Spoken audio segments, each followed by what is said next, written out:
dire que la meilleure garantie de l'état de droit est la construction d'un appareil judiciaire efficace. Un appareil capable de concrétiser l'idéal de la soumission de tous, sans exception, au droit, suivant le principe de l'égalité de tous devant la loi. En effet, c'est la justice qui élève la nation, dit-on.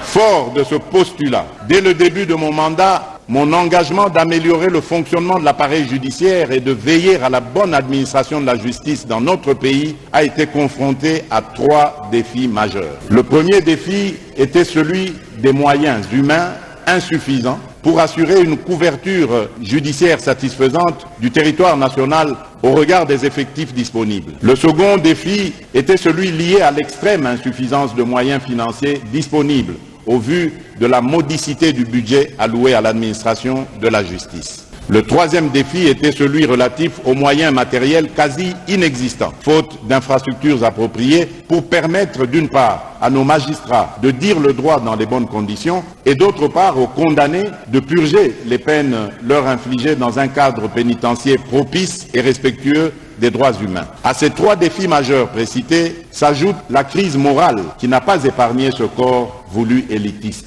Face à ces défis, des actions appropriées s'imposaient. Parmi ces actions, il y a lieu de compter en regard des défis susmentionnés, le recrutement sur concours de 5000 nouveaux magistrats civils et militaires, dont le premier groupe nommé et formé sera déployé dans quelques jours. L'amélioration des conditions de vie et de travail des magistrats. Le renforcement de la discipline des magistrats par l'opérationnalisation des chambres provinciales et nationales de discipline et enfin les réformes structurelles